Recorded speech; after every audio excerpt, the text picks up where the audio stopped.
media yang jumlahnya berapa ratus ribu orang. Alhamdulillah sudah memenuhi hotel ini ya. Terima kasih banyak. Jadi sebenarnya cerita ini berawal dari saya naik meja. Sebenarnya saya itu pulang syuting malamnya, syuting film laga gitu.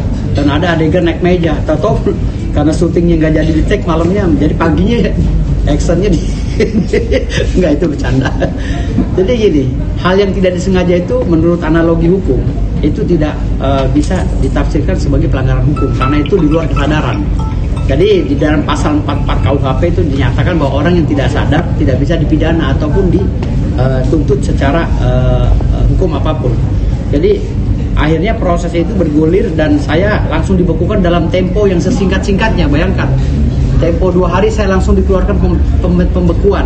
Pemecatannya dilakukan tanggal 9, saya kronologis serurut ya. Jadi tanggal 6 saya naik meja, nggak sengaja karena adanya jaksa yang mengepung klien saya, Rasman Nasution.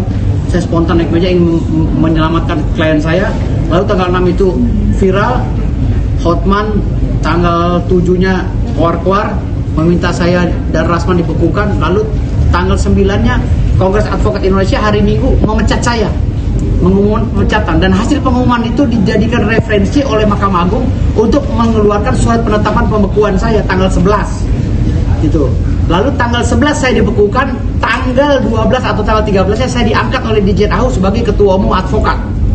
Bisa dibayangkan, saya dibekukan sebagai advokat, dipecat oleh Kongres Advokat Indonesia. Tanggal 13 saya diangkat oleh Dirjen AHU sebagai Ketua Umum Advokat Perkumpulan Badan Advokat Saudara Mereka Indonesia.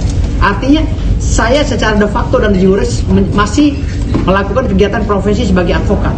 Walaupun pembekuan dan pemecatan saya dilakukan oleh KAI dan Mahkamah Agung itu cacat formil.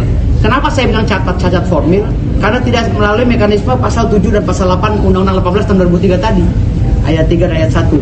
Jadi tidak melalui proses sidang kode etik sesuai dengan apa yang diputuskan di dalam Undang-Undang 18 tahun 2003. Artinya pembekuan dan pemecatan saya itu cacat hukum.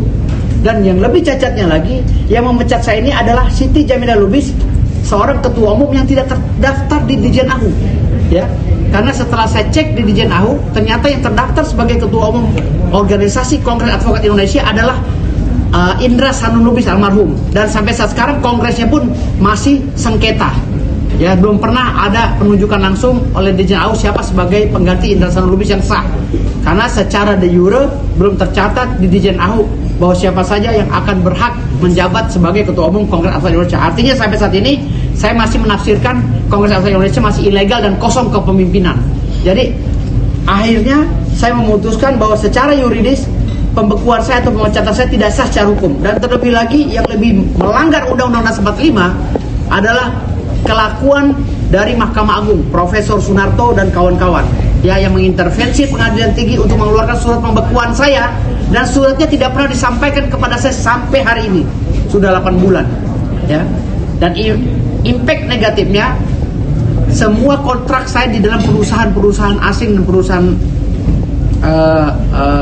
nasional ya, yang mengkontrak saya sebagai konsultan hukum, memutus kontraknya. Penghasilan saya ratusan juta sebulan hilang lenyap selama 8 bulan. Tapi saya nggak ada masalah. Saya biarkan mereka itu. Kenapa saya tidak melakukan tindakan arogan, ya, seperti memaksa untuk bersidang, karena tidak ada nomenklatur di dalam surat pembekuan saya itu melarang saya untuk bersidang. Di dalam pembekuan saya itu kontradiktum. Ya, Mahkamah Agung melalui Pengadilan Tinggi menggunakan alasan-alasan, dalil-dalil SEMA dan PERMA untuk membekukan saya, tetapi di ujungnya, di depannya itu menggunakan Undang-Undang 45, Undang-Undang 18 tahun 2003 tentang advokat. Jadi kontradiktum. Mana yang mau dipakai? Apa pakai SEMA atau pakai Undang-Undang 18 tahun 2003? Kalau pakai Undang-Undang 18 tahun 2003, jadi jalankan dulu pasal 7, pasal 8-nya melalui sidang kode etik. Kalau memang saya harus diberhentikan atau dipecat, saya harus diputus dulu, divonis dulu melanggar hukum, ya, dan sekurang-kurangnya saya pidana penjara 4 tahun penjara. Tapi saya belum pernah disidangkan, belum pernah diperiksa, belum pernah divonis 4 tahun penjara. Saya sudah dipecat oleh KAI ilegal yang dipimpin oleh Siti Jamilah Lubis. Ya, gitu. Jadi artinya sampai sekarang saya masih banyak yang menyarankan saya untuk bersidang lagi di dalam pengadilan. Tapi saya orangnya taat hukum, saya nggak mau seperti itu. Saya nggak mau ikut-ikutan bodoh seperti mereka. Saya nggak mau ikut-ikutan arogan seperti mereka dalam menerapkan hukum yang ada di Indonesia. Karena saya taat hukum. Jadi saya melalui tim kuasa hukum saya Pak Deoli Payumara ya. Jadi saya meminta beliau untuk mendampingi saya melaksanakan permohonan di dalam pengajuan judicial review di Mahkamah Konstitusi. Gitu. Alhamdulillah hari ini sudah diterima dan insya Allah kami akan pertanyakan semua secara detail dasar hukum mereka membekukan saya apa. Gitu. Dan saya akan mengundang Bang Rasman Arif Nasution juga nanti sebagai saksi di dalam persidangan judicial review itu. Jadi Bang Rasman sudah setuju ini? Sudah.